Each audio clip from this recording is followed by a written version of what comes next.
Salut, c'est Trado. Voilà ma vidéo de mise à jour pour l'indice parisien. La séance du jour se close sur une une baisse symbolique de 0,2%. Pas de quoi effrayer qui que ce soit.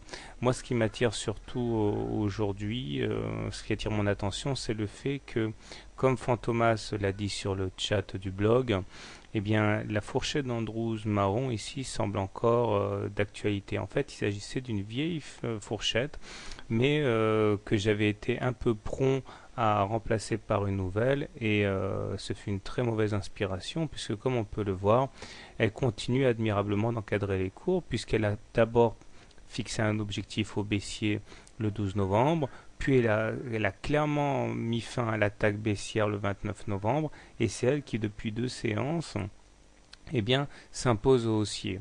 Il est intéressant de remarquer donc cette fameuse règle qui est que voilà, on ne trace pas une nouvelle fourchette tant qu'on n'est pas sorti de l'ancienne, reste d'actualité, et c'était une erreur que de le faire. Les indicateurs techniques sont bien orientés, MACD au-dessus de son signal, momentum positif, stochastique en zone de surachat, donc très bien. La moyenne mobile à 7 séances et la moyenne mobile à 20 séances sont toujours résolument haussières. Je les ai enlevés là, mais vous les verrez sur le graphe. Le scénario de la tasse avec Anse ici est également toujours d'actualité. C'est-à-dire que bon, si on trace ici la ligne d'eau, eh bien l'objectif se déterminera par la profondeur de la tasse reportée au-dessus de la ligne d'eau, c'est-à-dire vers les 4200.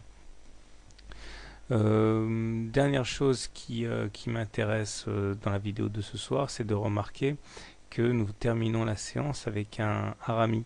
C'est-à-dire que la séance du jour est incluse dans le corps de la bougie de la veille. Autrement dit, je vous renvoie à l'article sur les chandeliers japonais sur l'onglet Apprendre. C'est un signal qui est baissier. Donc il faut s'en méfier. Ça, plus l'incapacité de casser la fourchette d'Andrews marron doit inciter à la prudence. Voilà. Donc comment trader le CAC demain? Si vous êtes haussier sur le CAC, vous pouvez attendre éventuellement un contact avec la ligne d'eau ici pour acheter. Objectif, aller chercher en intraday le haut de la fourchette marron, et puis bien sûr les 3956 pour le top absolu du 9 novembre.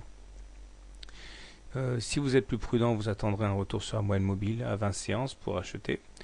Par contre, si vous êtes baissier, vous avez un bon point d'entrée ici, en partant du principe que la fourchette d'Andrews va continuer de stopper la progression des cours. L'idée serait donc de shorter le contact avec la fourchette d'Andrews en haut. Objectif, un retour sur la moyenne mobile à 20 séances. Stop loss en cas de clôture au-dessus de la fourchette d'Andrews marron.